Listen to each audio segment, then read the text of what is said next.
जय हिंद। दो टूक में आपका स्वागत है। आज आपको दिखाएंगे सत्ता की सौदेबाजी, सत्ता का समझौता, कांग्रेस और मुलायम सिंह का समझौता। हम आपको दिखाएंगे कि किस तरह कांग्रेस और समाजवादी पार्टी ने चुनाव से पहले ही उत्तर प्रदेश की अगली सरकार बनाने की योजना बना ली है। दोनों ही पार्टियों ने हिंदुस्तान की सियासत पर कब्जा करने और अपने अपने वंश को फलने फूलने के लिए यह समझौता किया है, जिसके तहत असेंबली इलेक्शन के बाद केंद्र और उत्तर प्रदेश की गद्दी पर काबिज होने की खातिर समाजवादी पार्टी और कांग्रेस के रास्ते एक हो जाएंगे। इस समझौते का असर सिर्फ उत्तर प्रदेश की राजनीति पर नहीं होने वाला, इसका असर देश की राजनीति पर होने वाला है। यह ऐसा समझौता है जिसके लागू होते ही कांग्रेस के नेताओं का नाराज होना लगभग तय है, लेकिन यह समझौता राहुल के भविष्य से जुड़ा है, इसलिए इसका महत्व नेताओं की नाराजगी से ज्यादा है। इस समझौते के पीछे मुख्य किरदार राहुल गांधी, मुलायम सिंह यादव, लालू यादव और कई दूसरे नेता हैं। यह समझौता क्यों हुआ, इसका क्या असर होगा, समाजवादी पार्टी और कांग्रेस के समझौते के राज को हम आपको आज दिखाएं। उससे पहले आपको दिखाते हैं इस समझौते के तहत उत्तर प्रदेश में कैसी सरकार बनेगी, कौन मुख्यमंत्री बनेगा, कौन उप मुख्यमंत्री और कौन देश का उप प्रधानमंत्री। कांग्रेस और समाजवादी पार्टी के बीच ये करार हो चुका है कि उत्तर प्रदेश में वे मिलजुल कर सरकार बनाएंगे। इस समझौते के मुताबिक केंद्रीय मंत्री बेनी प्रसाद वर्मा उत्तर प्रदेश के मुख्यमंत्री बनेंगे और समाजवादी पार्टी के प्रदेश अध्यक्ष अखिलेश यादव उप मुख्यमंत्री का पदभार संभालेंगे। हालांकि अखिलेश ने मुख्यमंत्री बनने का सपना पाल रखा है, पर उन्हें अपने पिता का भी ख्याल रखना है। कांग्रेस आलाकमान ने ये वादा किया है कि उत्तर प्रदेश चुनाव के बाद समाजवादी पार्टी के प्रमुख मुलायम सिंह यादव हिंदुस्तान के उप प्रधानमंत्री होंगे। कयासों के साथ साथ बहस और आकलनों का दौर भी जारी है। कहा यह भी जा रहा है कि अगर राहुल गांधी की मेहनत रंग लाई तो कांग्रेस विधायकों का आंकड़ा 3/4 तक भी पहुंच सकता है। सुलह सफाई लालू प्रसाद यादव के साथ भी हुई है। ये तय हुआ है कि उत्तर प्रदेश चुनाव के बाद जो मंत्रिमंडल विस्तार होगा उसमें मुलायम सिंह के साथ लालू प्रसाद यादव को भी जगह दी जाएगी, जिसके बदले कांग्रेस को उनसे बिहार में एक नया बनाया बनाया वोट बैंक मिल जाएगा। चूंकि लालू की स्थिति अभी कमजोर है, लिहाजा कांग्रेस उनसे अपनी मनमर्जी से बराबरी पर समझौता कर सकती है। वैसे भी कांग्रेस को विपक्षियों के वार से बचने के लिए लालू यादव जैसे नेताओं की बेहद जरूरत है। कांग्रेस मुलायम लालू से सौदेबाजी करके कई मकसद हासिल करना चाहती है। उत्तर प्रदेश चुनाव के बाद उसके सिर पर लोकसभा चुनाव का भूत सवार होगा। अगर ये करिश्मा होता है कि कांग्रेस समाजवादी पार्टी के साथ मिलकर उत्तर प्रदेश में सरकार बना लेती है, तब उसकी निगाह उत्तर प्रदेश की 80 लोकसभा सीटों पर होगी। उत्तर प्रदेश में कांग्रेस ज्यादा से ज्यादा सीटें पाना चाहती है। जाहिर है वो ये काम मुलायम सिंह को उप प्रधानमंत्री बनाकर पूरा कर लेगी। इस गठजोड़ में मुलायम सिंह के लिए वे नेता कारगर हो सकते हैं जो कभी उनके साथ थे और बाद में पाला बदलकर कांग्रेस के साथ हो गए। इनमें बेनी प्रसाद वर्मा, राज बब्बर और रशीद मसूद जैसे लोग शामिल हैं। इन नेताओं की मुलायम सिंह के साथ कभी कोई रंजिश नहीं रही, लेकिन अभी तक ये साफ नहीं हो पाया है कि मुलायम सिंह के साथ हुए कांग्रेस के समझौते को ये नेता किस रूप में लेंगे। इस योजना पर कई दिनों से काम चल रहा था। राहुल गांधी की तरफ से केंद्रीय मंत्री सुशील कुमार शिंदे लालू यादव के आवास 25 तुगलक रोड गए। तय ये हुआ था कि ममता बनर्जी की रोज की किचकिच से निजात पाई जाए और लालू मुलायम अजित सिंह सरकार में शामिल हो जाए। उसी समय रामविलास पासवान को राज्यसभा सदस्य मनोनीत करने की भी बात पक्की हो चुकी थी। चूंकि पूर्व दूरसंचार मंत्री ए राजा इल्जामों के घेरे में आ चुके थे, लिहाजा कांग्रेस उनकी भी छुट्टी करने के मूड में थी। रक्षा मंत्री ए.के. एंटनी के विकल्प पर भी गौर किया जा रहा था, लिहाजा अजित सिंह को नागरिक उड्डयन मंत्रालय, लालू यादव को दूरसंचार या रक्षा मंत्रालय और मुलायम सिंह यादव को रेल मंत्रालय का प्रभार देने की योजना बनी थी। सब कुछ ठीक चल रहा था, तभी लालू यादव ने कन्नी काटनी शुरू कर दी, जबकि पहले वो इस मामले की अगुवाई कर रहे थे। कांग्रेस ने पहले भी अपने हितों के मुताबिक विभिन्न दलों से गठबंधन करके भानुमति का कुनबा जोड़ा था। कांग्रेस की सियासी चाल और राजकाज में लगभग 1.5 दशक से कुछ क्षेत्रीय एवं राष्ट्रीय दल अहम किरदार निभा रहे हैं। उन्होंने अपनी शर्तों के मुताबिक कांग्रेस से गठजोड़ करके सत्ता का भरपूर लुत्फ भी उठाया है। लेकिन जब भी उन्हें लगा कि हम सत्ता संतुलन की धुरी बन गए हैं, तब वे अपने राजनीतिक स्वार्थों के लिए सौदेबाजी और सरकार को डांवाडोल करने से भी बाज नहीं आए। यूपीए की पिछली सरकार में वामपंथी पार्टियों ने ऐसा ही कुछ किया। गठबंधन राजनीति में हर तरह की विचारधारा को नीतियों में समाहित करने के लिए असरदार लीडरशिप की जरूरत होती है, जो इस वक्त नजर नहीं आती। गठबंधन में शामिल दलों के सामने यह मसला भी होता है कि उन्हें अपनी प्राथमिकता बनाए रखनी होती है, लिहाजा टकराव शुरू होता है जब मनमोहन सिंह या फिर दूसरे मंत्री सरकार की असफलता के लिए गठबंधन राजनीति को जिम्मेदार बताते हैं, तो सहयोगी पार्टियों को बुरा लगना स्वाभाविक है। ऐसे ही मौके पर गठबंधन का एक नया सिलसिला जन्म लेता है। उत्तर प्रदेश चुनाव में कांग्रेस और समाजवादी पार्टी के गठजोड़ से क्या राहुल गांधी भारत के प्रधानमंत्री बन पाएंगे? यही आज का सबसे बड़ा सवाल है, सबसे बड़ा यक्ष प्रश्न है, जिसका जवाब देश की जनता जानना चाहेगी। एक ब्रेक लेते हैं और ब्रेक के बाद आपको बताएंगे कि कांग्रेस पार्टी को ऐसी क्या जरूरत पड़ गई कि उसे समाजवादी पार्टी के साथ हाथ मिलाने को मजबूर होना पड़ा। बस थोड़ा सा इंतजार, अभी वापस लौटते हैं।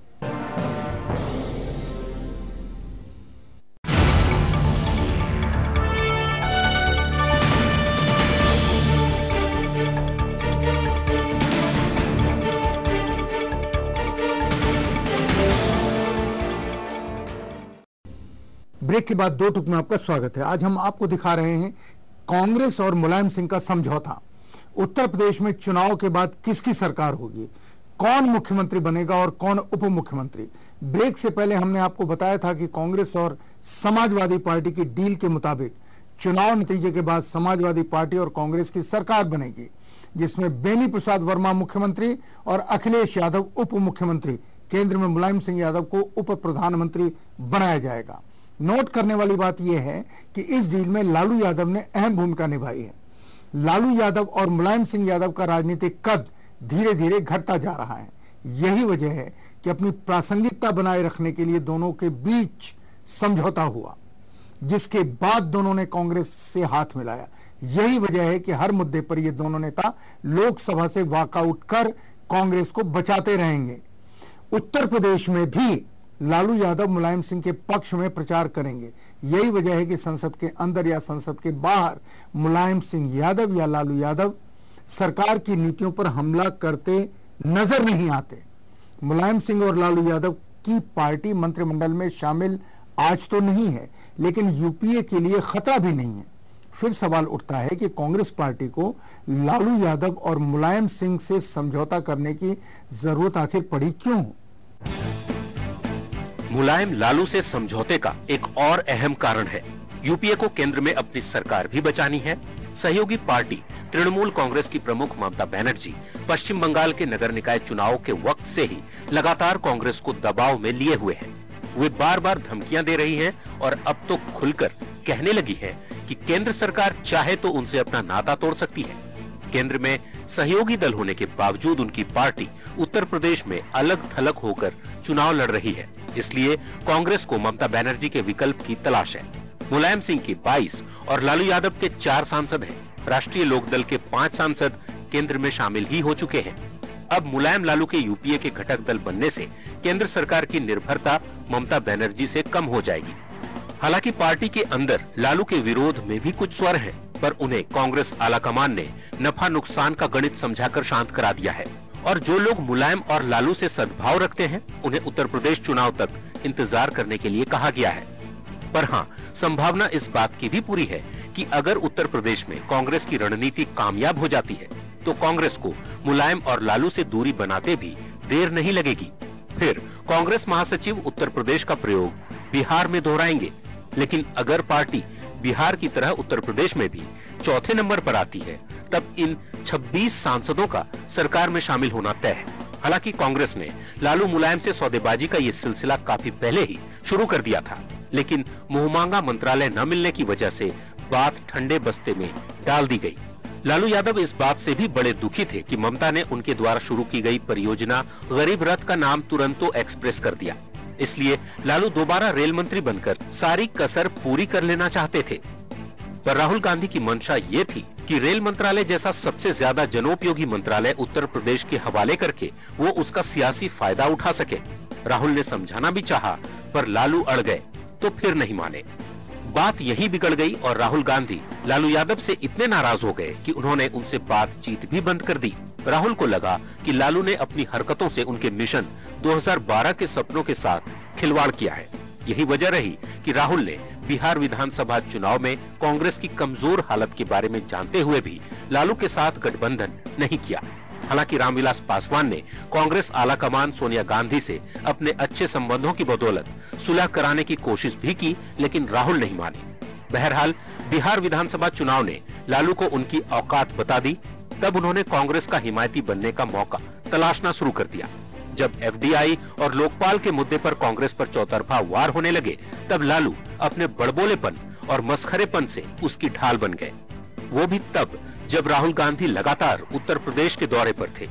सोनिया गांधी तो हमेशा से लालू यादव की कायल रही है।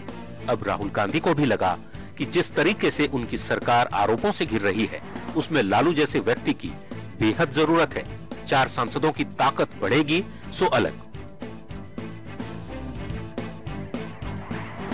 लालू यादव और मुलायम सिंह का यूपीए में शामिल होना नई राजनीति की ओर इशारा जरूर है। इसका मतलब यह है कि कांग्रेस ने ममता बनर्जी से रिश्ता खत्म करने का मन बना लिया है। बस उत्तर प्रदेश के चुनाव के रिजल्ट का इंतजार है। लालू यादव बिहार की राजनीति में नीतीश कुमार से काफी पीछे छूट गए हैं। उन्हें राजनीति में वापस शक्तिशाली बनने के लिए केंद्र में मंत्री बनना जरूरी है। ये उनकी मजबूरी भी है। दिक्कत यह है कि वो सिर्फ रेल मंत्री ही बनना चाहते हैं। उनकी दलील यह है कि उन्होंने भारतीय रेल के लिए अपने कार्यकाल में बहुत अच्छा काम किया है और इस बार उन्हें फिर से रेल मंत्रालय मिल जाए तो वो भारतीय रेल को दुनिया का नंबर 1 रेल बनाने का अपना वायदा और सपना दोनों पूरा कर पाएंगे। साथ ही ममता बनर्जी को मुंहतोड़ जवाब भी दे पाएंगे, क्योंकि ममता बनर्जी ने रेल मंत्रालय संभालते ही अपनी सारी ऊर्जा, सारी ताकत लालू यादव को घोटालेबाज और झूठा साबित करने में लगा दी थी। इसके अलावा लालू प्रसाद ये भी जानते हैं कि इस मंत्रालय के जरिए वो बिहार में वापस अपनी स्थिति मजबूत कर सकेंगे। एक ब्रेक लेते हैं और ब्रेक के बाद आपको बताएंगे कि किन किन वजहों से कांग्रेस और समाजवादी पार्टी का समझौता टूट सकता है। बस थोड़ा सा इंतजार।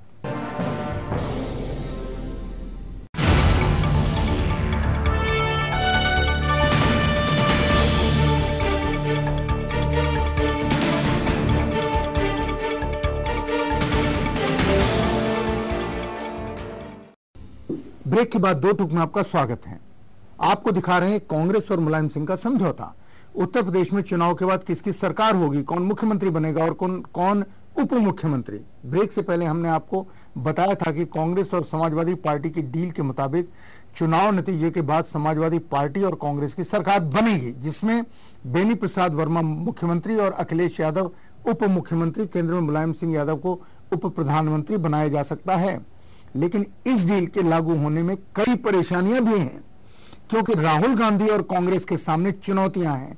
कांग्रेस पार्टी से मुसलमान दूर जा रहे हैं, दलित मायावती के साथ हैं। कांग्रेस ने बेनी प्रसाद वर्मा और पीएल पूनिया को उत्तर प्रदेश के चुनाव में मुख्य भूमिका देकर अपर कास्ट को नाराज भी कर दिया है।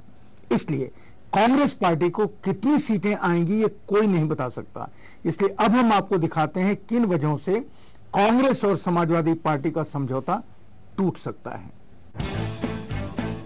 उत्तर प्रदेश में जो सियासी हालात दिख रहे हैं और जो रुझान मिल रहे हैं, उनके मुताबिक प्रदेश में जिसकी भी सरकार बने वो बिना भाजपा या कांग्रेस के समर्थन के बनती नहीं दिख रही। अभी तक की चुनावी समीक्षा के मुताबिक मायावती सरकार को लेकर आम जनता के बीच न समर्थन का भाव दिख रहा है और न विरोध का। विपक्षी पार्टियां भी मायावती सरकार के खिलाफ भूमि अधिग्रहण, कानून व्यवस्था और भ्रष्टाचार जैसे मुद्दों को सही तरीके से उठाने में नाकाम साबित हुई है। अभी तक उत्तर प्रदेश की जनता भी ये तय नहीं कर सकी है कि उसे किस पार्टी को वोट देना है। जनता सियासी हवा का रुख भांपने में लगी है कि राजनीतिक पार्टियों के चुनाव पूर्व गठबंधन से क्या जातीय समीकरण बनते हैं। कांग्रेस और समाजवादी पार्टी के बीच ये तो करार हो गया कि नतीजे आने के बाद बेनी प्रसाद वर्मा को मुख्यमंत्री की कुर्सी मिलेगी और सपा के प्रदेश अध्यक्ष अखिलेश यादव को उप मुख्यमंत्री की। लेकिन ये होगा कैसे, विचार इस पर भी करने की जरूरत है। सबसे पहली बात कि यह तभी मुमकिन हो सकेगा जब कांग्रेस के हक में 100 से ज्यादा सीटें आएंगी। अगर समाजवादी पार्टी को कांग्रेस से ज्यादा सीटें मिल गई तो अखिलेश मुख्यमंत्री क्यों नहीं बनना चाहेंगे, और ऐसी स्थिति में क्या कांग्रेस और सपा के बीच का करार कायम रह पाएगा? कांग्रेस ने बेनी प्रसाद को मुख्यमंत्री पद का दावेदार तो बना दिया, पर बेनी बाबू को वजीर आला के तौर पर कांग्रेस के पुराने नेता और दूसरे सहयोगी मसलन पीएल पुनिया और रशीद मसूद तभी स्वीकार करेंगे जब बेनी प्रसाद समर्थित उम्मीदवार सबसे ज्यादा संख्या में जीत कर आए। कांग्रेस बेनी प्रसाद को पिछड़ों के दूत के तौर पर प्रचारित कर रही है। दूसरी तरफ पीएल पुनिया कांग्रेस के लिए दलित वोटों के तारणहार बने हैं। मैदान में उनके भी कई उम्मीदवार आजमाइश में लगे हैं।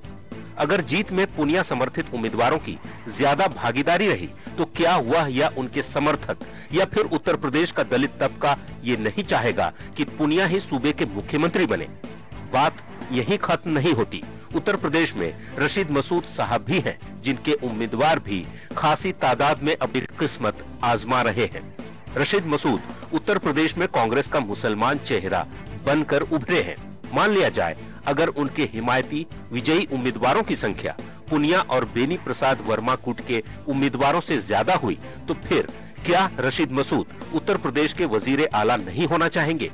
तब मुसलमानों की जबरदस्त हिमायत करने का दावा करने वाली कांग्रेस क्या करेगी? राहुल गांधी और सोनिया गांधी का क्या रुख होगा? चूंकि बेनी वर्मा को भावी मुख्यमंत्री के तौर पर प्रचारित किया जा रहा है, ऐसे में अगर नतीजों के बाद तस्वीर का रुख कुछ और होता है, तब क्या बेनी प्रसाद इतनी आसानी से अपनी दावेदारी छोड़ पाएंगे? ऐसी हालात में कांग्रेस शायद प्रदेश में टूट की कगार पर पहुंच जाए और सपा के साथ हुए करार का कोई मतलब ही न रह जाए। अगर करार नहीं हो पाया तो फिर समाजवादी पार्टी कांग्रेस के प्रत्याशी को मुख्यमंत्री के तौर पर क्यों कबूल करेगी? अगर मुलायम सिंह यादव उप प्रधानमंत्री और बेनी प्रसाद वर्मा उत्तर प्रदेश के मुख्यमंत्री बनना चाहते हैं तो उन्हें जी तोड़ मेहनत करनी पड़ेगी ताकि ऐसे हालात पैदा ना हो। इस महत्वपूर्ण घटना से उत्तर प्रदेश का चुनाव एक दूसरी घटना की तरफ भी बढ़ रहा है।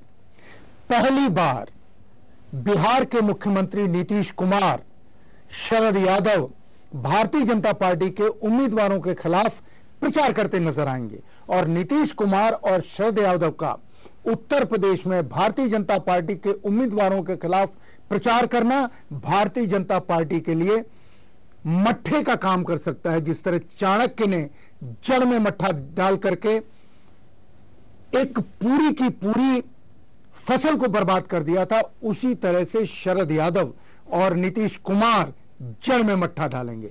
दूसरी तरफ ममता बनर्जी भी उत्तर प्रदेश के चुनाव में प्रचार करने आ सकती हैं। उनकी पार्टी वहां सारी सीटों पर चुनाव लड़ने का फैसला कर चुकी है। हो सकता है सिर्फ 100 सीटों पर लड़े, लेकिन यहां सवाल सीटों का नहीं है, यहां सवाल नीतीश कुमार और ममता बनर्जी के उत्तर प्रदेश में प्रचार करने का है।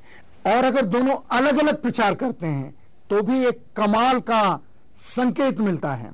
एक तरफ यूपीए और दूसरी तरफ एनडीए, दोनों में दरार पड़ जाएगी और भविष्य में नीतीश कुमार और ममता बनर्जी के हाथ में हाथ डालकर देश की राजनीति में काम करने का रास्ता खुल जाएगा और इस स्थिति में हर दल में टूट हो जाएगी।